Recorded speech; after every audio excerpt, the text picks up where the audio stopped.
나이가 들수록 이렇게 좀 바뀌고 변화하고 이게 좀 점점 어려워지는 것 같아요.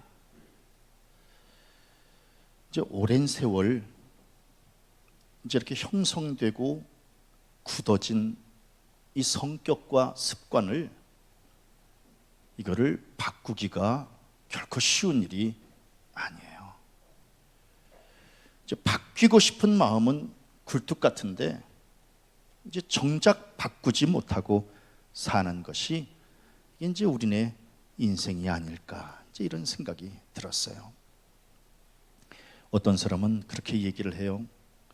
사람은 끊임없이 바뀌고 변화해야 된다, 이제 이렇게 이야기를 하는 사람이 있는가 하면, 또 어떤 사람은 사람은 절대로 안 바뀐다, 이제 이렇게 말하는 사람도 있어요.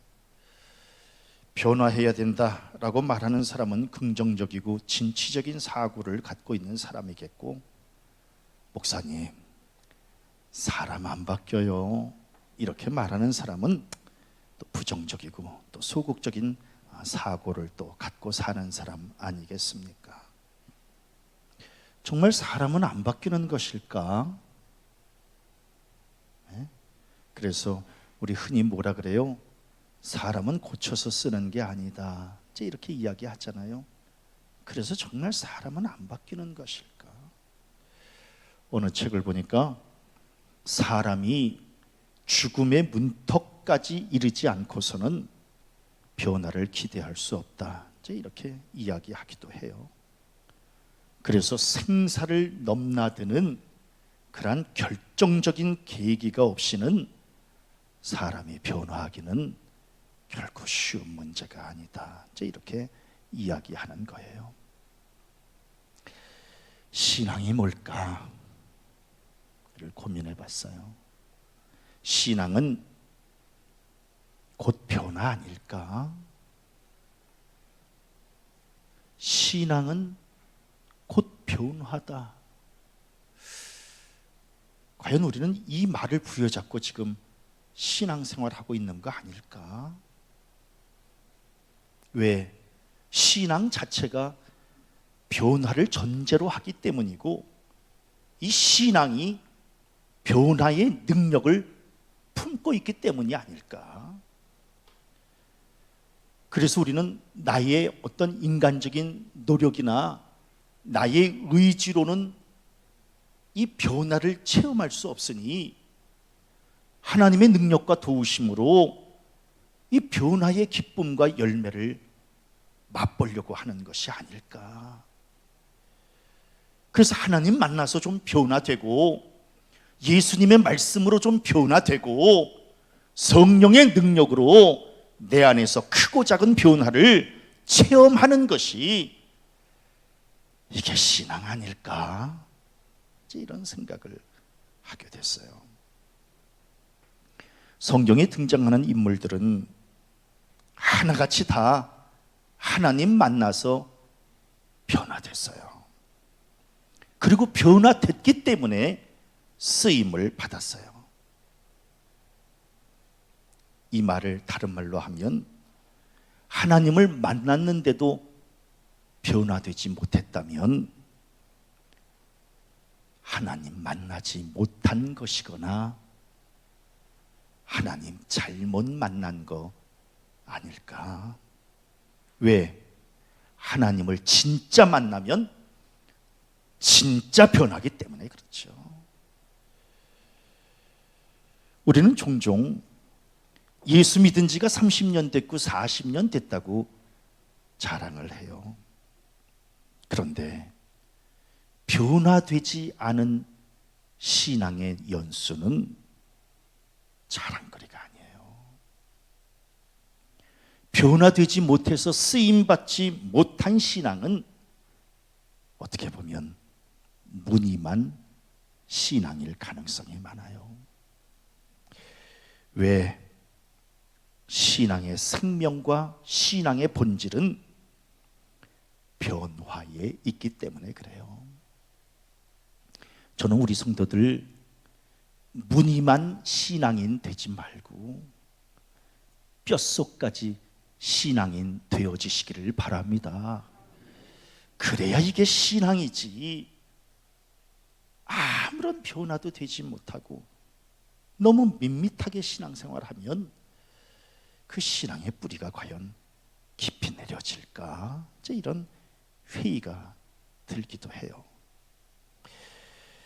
성경에 등장하는 인물 중에 완전한 변화를 이룬 사람을 한 사람 꼽으라고 하면 아마 사울이라고 말할 수 있을 거예요.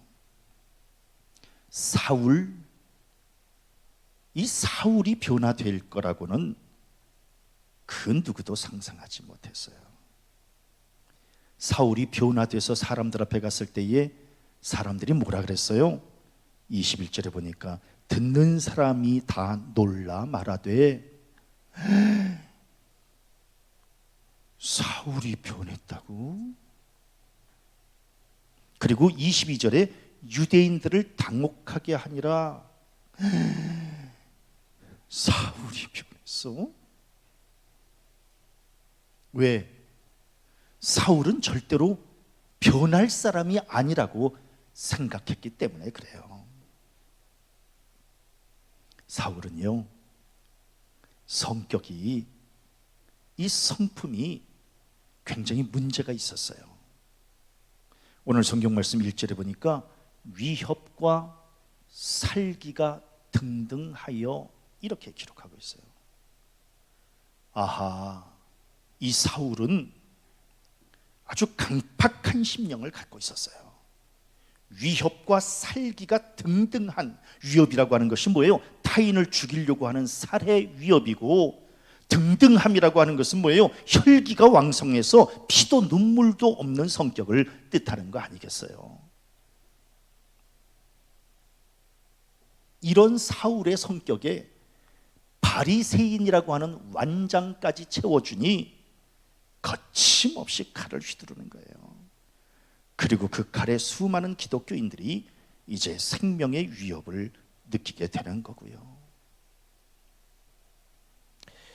우리 흔히 뭐라고 이야기를 해요? 타고난 성격은 못 고친다, 이렇게 이야기를 해요. 성격이라고 하는 게 뭐예요? 선천적으로, 유전적으로 심어진 거예요. 그리고 후천적으로 습득한 거예요. 선천적으로 심어지고 후천적으로 습득한 것이 내 안에서 굳어진 거예요. 그게 바로 성격이에요. 그래서 이 성격을 바꾼다라고 하는 것은 이게 결코 쉽지 않아요. 왜? 내 존재 근거를 흔드는 일이기 때문에 그래요. 돌아보면 우리 다 자기 성격 때문에 힘들어 하잖아요. 그렇죠?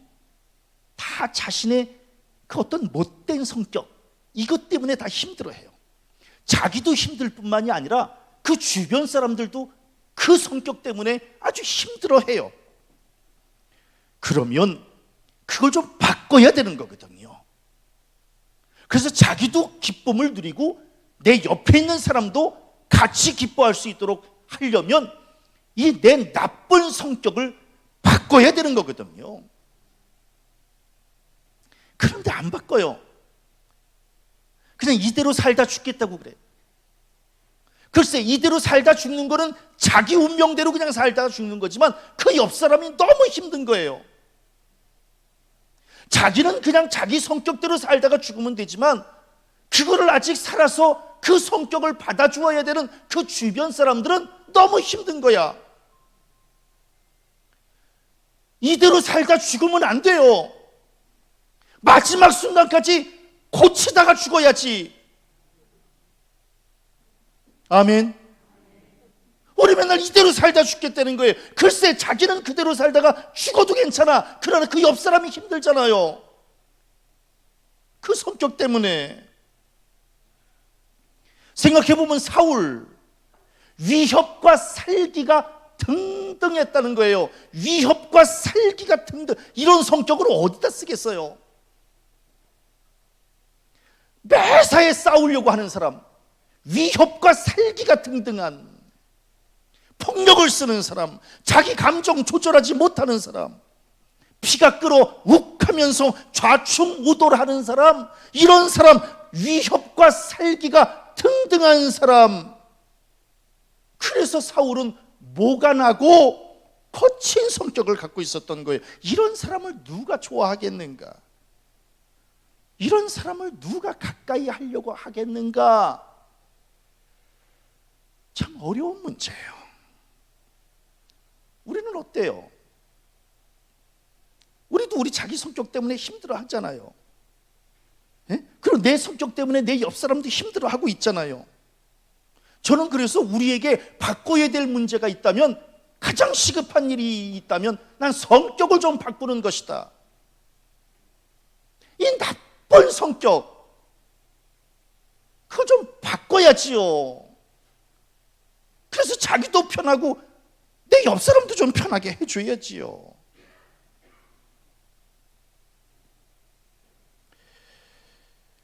성격에서 말이 나오는 거예요.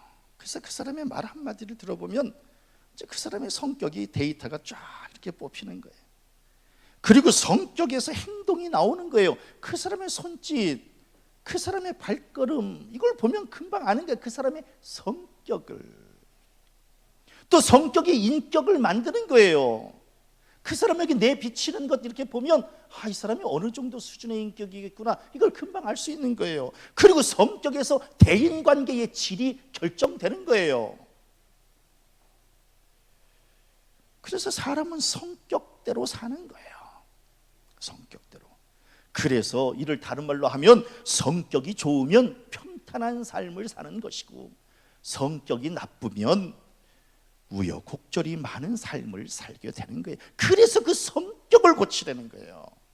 사울, 위협과 살기가 등등한 그 성격, 이 성격 가지고는 하나님의 일을 할 수 없는 거예요. 그러면 이 사울은 성격만 나빴던 것인가? 아니에요. 하는 일도 나빴어요. 직업이 나빴어요. 사도행전 8장 3절에 보니까 사울은 어떤 일을 했느냐 하면, 사울이 교회를 잔멸할 새 각 집에 들어가 남녀를 끌어다가 옥에 넘기니라, 이런 일을 하고 있는 거예요. 예? 지금 사울이 하고 있는 일은 제사장에게 일종의 체포영장 받아가지고 예수 믿는 사람을 잡아다가 감옥에 가두는 그러한 일을 한 거예요. 이 사울은 잡아다가 가두는 일, 그런 일을 하는데 그 삶이 편할 리가 없어요. 스데반이 말씀을 증거하다가 돌에 맞아 죽잖아요. 돌에 맞아 죽을 때 이 사울이 그 곁에 서 있었다는 것은 알고 계시죠? 사울이 그 곁에 이렇게 서서, 사울이 무슨 생각을 했느냐 하면, 사도행전 8장 1절에 보니까 그가 죽임 당함을 마땅히 여기더라, 이렇게 말씀하고 있어요. 굉장히 강팍한 거예요. 이 스데반이 죽을 때 그 옆에서 그를 이렇게 막아준다거나 그를 어떻게 좀 이렇게 품어준다거나 이게 아니라, 그가 죽임당함을 마땅히 여기는 거예요. 그 정도로 강팍한 거예요. 아주 살기가 등등한 거예요. 그리고 더 중요한 게 있어요. 2절에 보니까 남녀를 막론하고 일 정도로 인정사정 볼 것 없었다는 거예요. 우리는 여자는 좀 봐주잖아요, 사실은. 그런데 이건 남녀를 막론하고 그냥 살기 등등하게 동정심 없이 그냥 거친 성격으로 자기 맡은 일을 한 거예요. 그러니 그의 삶이 얼마나 힘들었겠어요. 사울의 심령은 누구를 위로한다거나 이런 따뜻한 마음이 아니라 그냥 강팍한 마음이었어요. 그래서 사울의 손에는 타인의 허물을 씻어주는 물이 묻어 있는 것이 아니라 타인에게 상처와 죽음을 주는 피가 묻어 있던 그러한 손이었었어요. 사람이 무슨 일을 하느냐에 따라서 그 사람의 운명이 결정되는 거 아니겠습니까? 슬픔에 빠진 사람에게 이렇게 웃음과 용기를 주는 사람, 그리고 넘어진 사람을 일으켜 세워주고, 죽어가는 사람에게 좀 새 생명을 좀 이렇게 부여해주는 그런 사람들은 그 삶의 언저리에서 빛이 나는 거 아니겠어요? 그런데 그렇지 않고 끌어다가 묶고 감옥에 가두고 이렇게 되어지면 이 사울의 삶의 이 언저리가 늘 어두울 수밖에 없는 거예요. 왜? 하는 일이 그 사람의 삶의 운명을 결정짓기 때문에 그렇다라고 하는 거예요. 사람을 죽이는 일을 하니까 스데반의 죽음 앞에서도 꼼짝 안 하는 거예요. 눈 하나 깜짝 안 해요. 교회를 무너뜨리는 일, 교인을 잡아다가 가두는 일, 그 자연스럽게 그냥 하다 보니까 포악한 성격이 이제 이렇게 심어지게 된 거예요. 우리 흔히 직업에는 귀천이 없다 이렇게 이야기하잖아요. 그런데 기왕이면 무너뜨리지 않고 세우는 일, 가두지 않고 풀어주는 일, 죽이지 않고 살리는 일을 했으면 좋겠습니다. 기왕이면. 그래야 그 일을 할 때 하면서 우리의 삶도 세워지고 풀리고 살게 되지 않겠습니까? 그런데 남을 죽이고 가두고 묶고 이런 일을 지금 사울이 하고 있었으니 그 삶이 얼마나 거칠었겠어요. 그래서 사울의 성격도 문제고 사울이 하는 일도 문제고, 근데 또 이제 게다가 오늘 성경 말씀해 보니까 자기 일에 굉장히 열심을 내는 거예요. 사실 방향이 틀린 상태에서는 열심 내는 게 더 위험한 일이에요. 방향이 틀렸는데 그냥 막 열심을 내는 거예요. 마치 브레이크가 고장난 자동차를 타는 것처럼 멈춰야 되는데 멈추질 않는 거예요. 이 사울은 멈추지 않아요. 제가 지금 바울이라 그랬잖아요. 변화되기 전에는 사울이라고 하는 건 아시죠? 어떤 사람 지금 이렇게 졸다 일어나서 사울하니까 사울왕 얘기하는 줄로 착각하고 있어요. 사울왕이 아니라 사울이에요.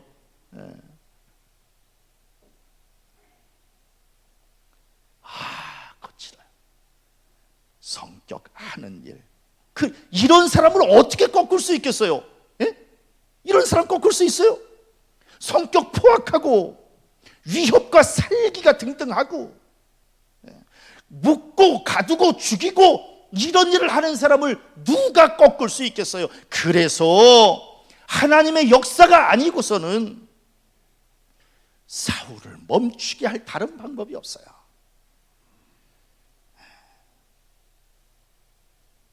하나님의 역사가 아니고서는 그 사람 막을 수 없어요. 그래서 성령이 막은 것이고 부활하신 예수께서 친히 나타나 주신 거예요. 하나님은 이 강팍한 사울을 깨뜨리기 위해서 초자연적인 역사를 일으키신 거예요. 일반적인 사람이라면 그냥 평범한 기적을 이렇게 보여주셔도 되겠지만 바울은 그 심령이 강팍했기 때문에 도저히 깨지지 않으니까 하나님께서 강력한 기적을 보여주신 거예요. 강팍한 심령일수록 하나님의 역사하시는 능력이 크다.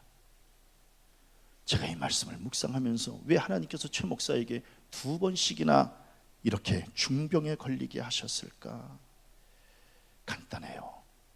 나의 성격이 웬만해서는 꺾이지 않게 생겼으니 하나님께서 죽음의 문턱에 2번씩이나 다녀오게 하시면서 나의 성격을 꺾으시는 거예요.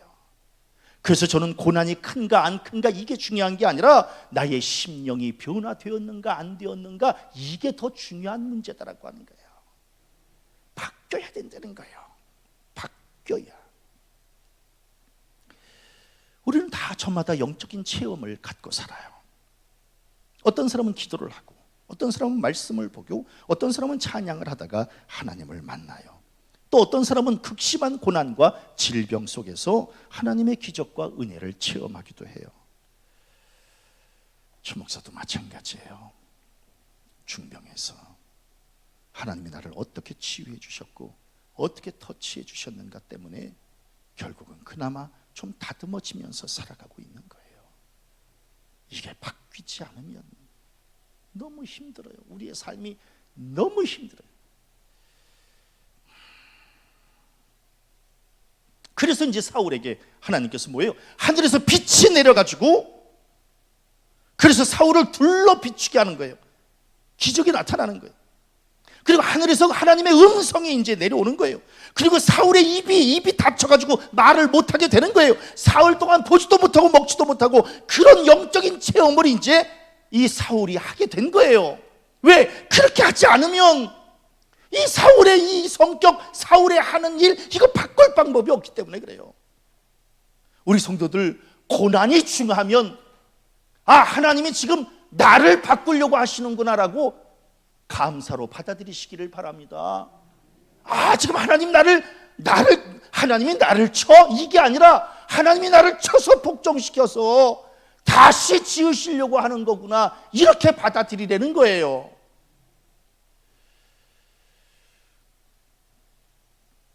아니나 달라요. 오늘 성경 말씀 4절에 보니까 땅에 엎드러져. 저희 말씀 묵상하면서요 깜짝 놀랐어요. 사울은 땅에 엎드러질 사람이 아니에요. 근본적으로 위협과 살기가 등등하고 남녀를 막론하여 결박하고 감옥에 가둔 일을 열심을 내는 사람이 엎드러져요? 안 엎드러지죠.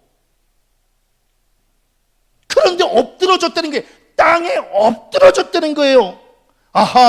변화를 기대할 수 있는 여지가 보이는 거예요. 우리 성도님들은 엎드러져요? 우리 성도님들은 엎드러져요?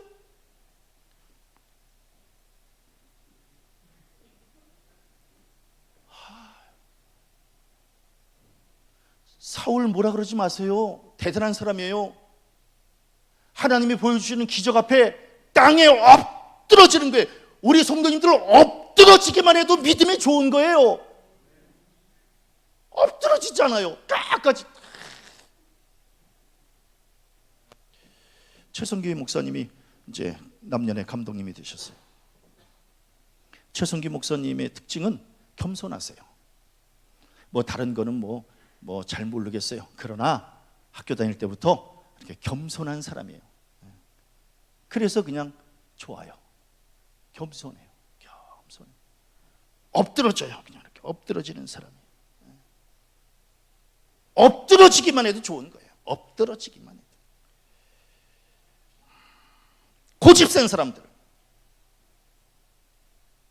자기 의지가 강한 사람들, 자기 주관이 뚜렷한 사람들 엎드러지지 않아요. 엎드러지지 않으니까 변화되지 못하는 거예요. 엎드러져야 되는데 말씀 앞에 엎드러지고 기도로 자기를 쳐서 복종시켜서 엎드러지고 눈물 콧물 다 흘려가면서 하나님 앞에 회개 기도하면서 엎드러져야 돼. 안 엎드러져요. 안 엎드러집니다.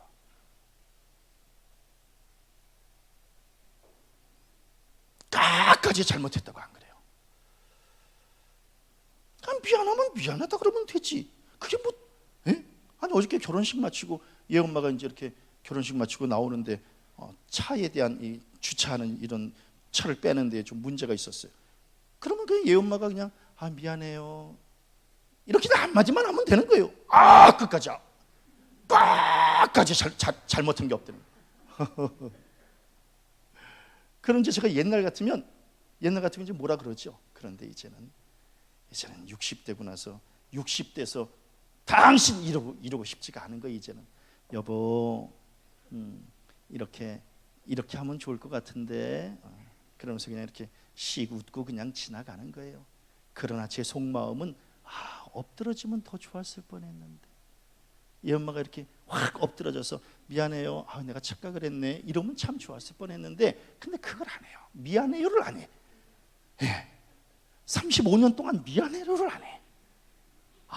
참 힘들어. 응? 그냥 한마디 하면 되잖아. 그냥 이렇게 미안해요. 제가 이렇게 좀 하면 좋잖아요. 미안하다고는 안 해. 그것도 좀 웃기는 거 아니에요? 난 다른 사람보다 얘 엄마가 엎드러졌으면 좋겠어. 그래야 되는 거예요. 사람은 이렇게 좀 사람이 잘못 없이 어떻게 살아요? 실수 없이 어떻게 살고? 그러면 실수했으면 죄송합니다. 죄송해요. 미안해요. 이러면 다 그냥 해결되는 거잖아요. 근데 그냥 미안하다고는 안 그래요. 그냥 끝까지 그냥. 그래서 나중에 그냥 막 웃으면서 그래요. 이제 다음부터는 좀 그러지 말어. 자, 그리고 그냥 이렇게 편히 왔어요. 그러지 않으면 막 너무너무 힘들잖아, 내가.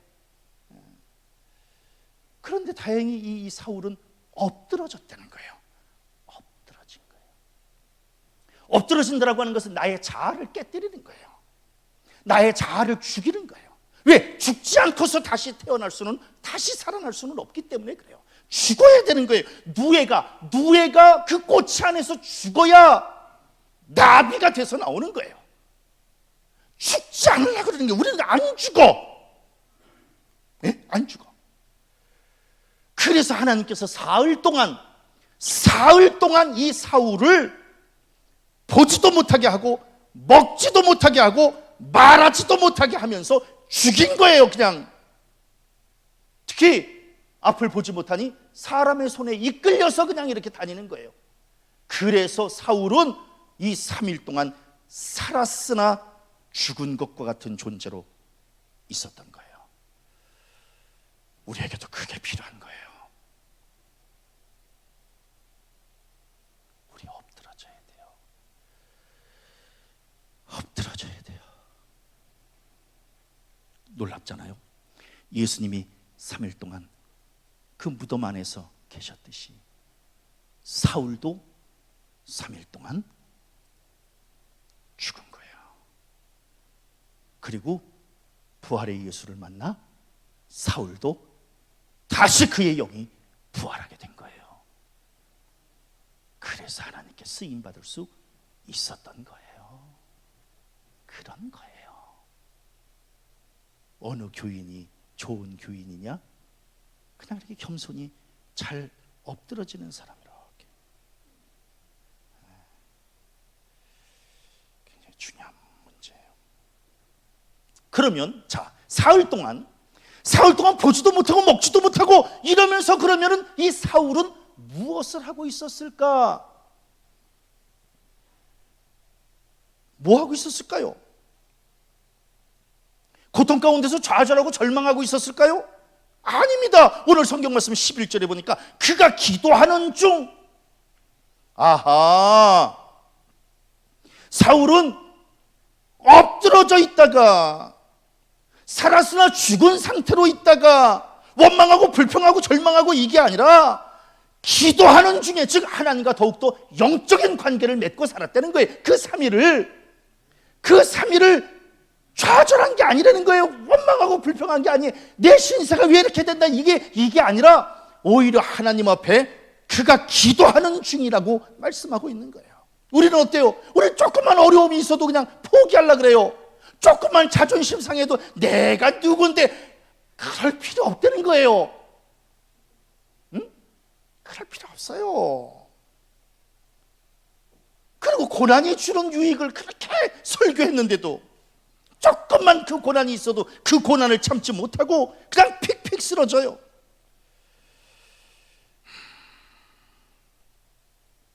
사울은 기도하는 시간을 가졌어요. 굉장히 중요한 것을 이제 지난주에 깨닫게 됐는데요. 잘 보세요. 사울이 다메섹 언덕에서 부활의 예수를 만나서 한순간에 우리는 회심을 했다고 우리는 생각해요. 아니에요. 다메섹에서의 환상, 즉 부활의 예수를 만난 그 환상이죠. 이 환상도 있어져야 되지만 3일 동안 기도를 통한 체험의 신앙, 기도하면서 하나님 앞에 무슨 환상을 또 받았어요? 안수를 통해 눈이 떠지는 환상을 하나님이 허락해 주시지 않았어요? 그래서 다메섹에서의 부활하신 예수를 만난 이 환상과 그리고 3일 동안 기도하면서 하나님이 주신 이 환상, 일회적 환상과 지속적 환상이 함께 만났을 때에 바울의 신앙이 더 강해졌다는 거예요. 이거 굉장히 중요한 문제예요. 우리는 그냥 은혜만 받으면 된다, 아니에요. 일회적 은혜와 지속적 은혜가 있어져야 일회적 은혜로 변화되지만 지속적 은혜로 사명을 감당하게 되는 거예요. 이걸 이제 알아야 되는 거예요. 마침내 이 사울은 기도의 과정을 거쳐서 아나니아 선지자를 만나게 되었고, 아나니아 선지자에게 안수를 받아 눈이 뜨여지는 영적인 체험을 하게 됐어요. 그런데 눈이 뜨여지는데 눈에서 비늘 같은 것이 떨어졌다고 성경엔 기록하고 있는 거예요. 눈에서 비늘 같은 것이 떨어졌다는 거예요. 이게 뭐예요? 육적인 눈, 세상의 시각, 이게 떨어져야 되는 거예요. 이게 우리는 맨날 속눈썹만 붙여요. 아니요, 비늘 같은 것이 떨어져야 되는 거예요. 그래서 뭐예요? 다시 뭘 붙여야 돼요? 예수의 시각, 하나님의 시각, 영적인 시각을 다시 장착해야 되는 거예요. 왜? 시각이 인격과 신앙을 좌우하기 때문에 그런 거예요. 어떤 시각으로 보느냐가 그 사람의 삶의 운명을 결정짓는 거예요. 우리는 뭐예요? 환경을 생각해. 아니에요. 환경이 좋으면 웃고 환경이 나쁘면 짜증내고, 이게 아니라고요. 눈에서 비늘 같은 것이 떨어지면 환경이 나빠도 감사할 수 있는 것이고, 환경이 좋으면 더 감사할 수 있는 것이고, 이게 떨어져야 돼요. 옛날 시각에 이 비늘이 떨어져야 돼요. 이거 떨어져야 되는 거예요. 그래야 사물과 세상을 보는 관점이 달라질 수 있는 거예요. 달라져야 다른 일을 할 수 있는 거예요. 이 말씀 아시겠어요? 성격과 인격과 신앙이 변해야 다른 일을 할 수 있는 거예요. 이전에는 강팍한 시각과 강팍한 심령으로 다른 사람들을 무너뜨리고 묶고 가두고 죽이고 이런 일을 했지만, 이제 이것이 떨어지고 성령의 역사와 부활의 역사로 말미암아 마침내 새 사람으로 변화되었으면, 이제는 바로 세우고 자유케 하고 풀어주고 살리고 이런 일을 해야 된다는 거예요. 그래야 이 사람이 진짜 바뀌었다. 아하, 시각이 변해야 사명이 달라지는 거구나. 이걸 이제 깨닫게 되는 거예요. 그래서 놀라운 게 있어요. 하나님은 사울이 이전에 무슨 일을 했는가는 묻지 않아요. 이전에 예수 믿는 사람을 잡아다가 결박하고 감옥에 가두고 죽이고 이런 사울의 이 강팍한 일들, 이거를 하나님은 따지지 않아요. 그리고 하나님이 사울에게 뭐라고 말씀하셔요? 6절에 보니까 뇌가 행할 것을, 아하, 앞으로 감당해야 될 사명만 중요할 뿐이지 네가 이전에 무슨 일을 했는가는 중요하지 않다는 거예요.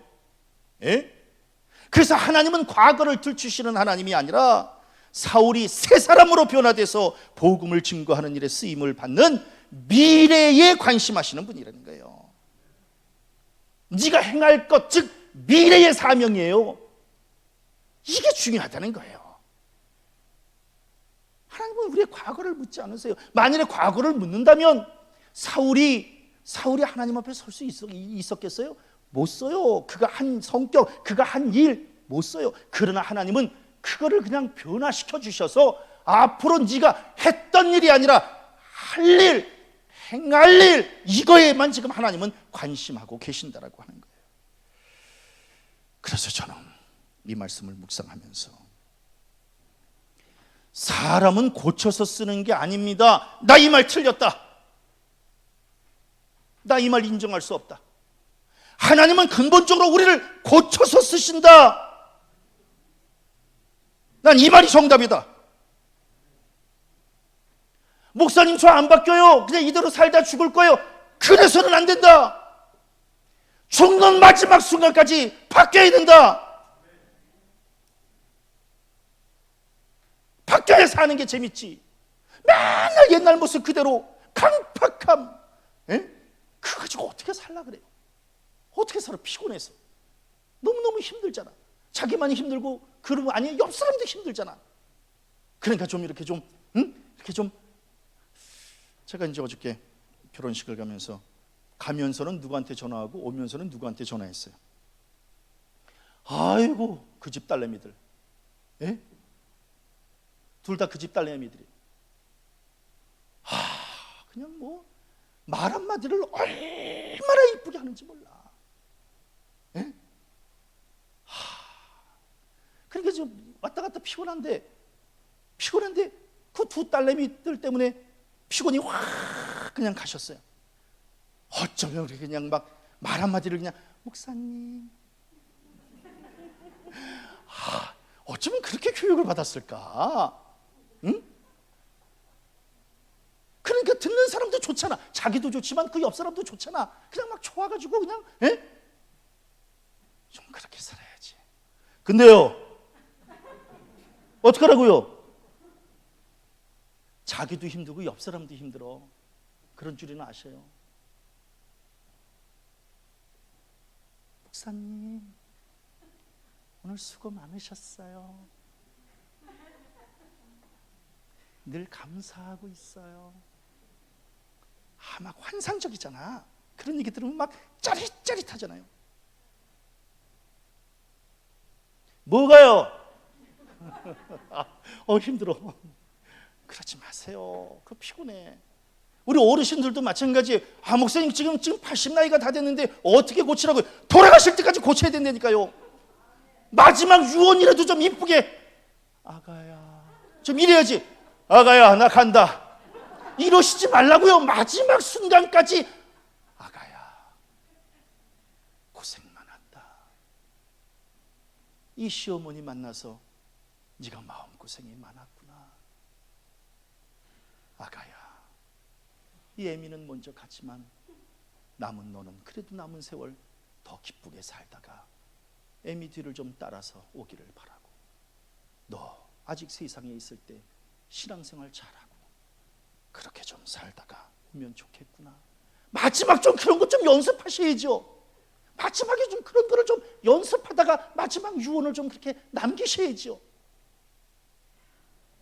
그래야 우리 며느리나 우리 자식들이 어머님에 대한 좋은 기억을 이렇게 안고서 사는 거 아니겠어요? 마지막까지 그 성격 못 고치고 어머마 섭섭했다. 제발 좀 그러지 마셔. 아니 이제 가실 마당에 뭐 섭섭한 거 얘기해서 어떡하자고. 섭섭한 거 얘기하면 한두 끝도 없어요. 그러니까 마지막에 네가 그럴 수 있니? 그러지 마시고 어머마 고마웠다. 이 못난 어미를 네가 곁에서 봉양해 주느라고 너무 수고했다. 어머마 좀 그런 연습들을 좀 하시라고요. 좀 아멘. 좀 그런 연습들을 하셔야지. 마지막까지 이 나쁜 성격 이거 고치지도 않고 그렇게 해서 어떻게 사실라 그래? 그걸 고쳐보자는 거예요. 목사님 사람은 고쳐서 쓰는 게 아니라는데, 아니야. 하나님 만나면 특별히 하나님은 고쳐서 쓰시는 하나님이시다. 고쳐서 쓰시는 하나님. 변화의 가능성, 물론 우리의 힘으로는 털끝 하나도 변화될 수 없으나 하나님의 영이 우리 안에 들어오시면, 그래서 말씀이 내 안에서 역사하시면 우리는 얼마든지 바뀔 수 있고 또 바뀐 모습으로 새롭게 쓰임받을 수 있다. 이 믿음을 가지고 한번 살아보자고요.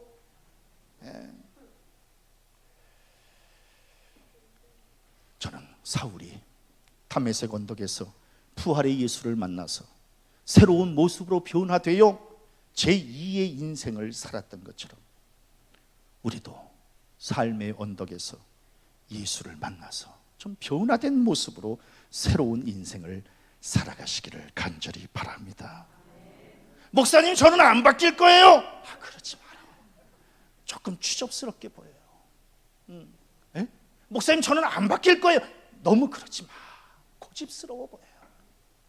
목사님, 저도 바뀌길 원해요. 목사님, 저를 위해서 기도해 주세요. 저도 저의 성격, 이런 성격 때문에 저도 너무너무 고통스러워요. 목사님, 기도해 주세요. 저도 주 안에서 변화되기를 원해요. 변화될 줄로 믿어요. 이런 믿음을 가지고 살아야지.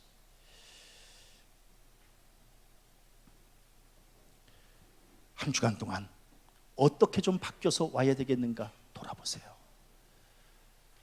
나 자신을 쳐서 복종시키고 부활의 예수 만나서 다시금 변화되어 다음 주에는 좀 더 멋지게 주의 성전으로 나오는 복된 성도들 되어지시기를 주님의 이름으로 간절히 축원합니다.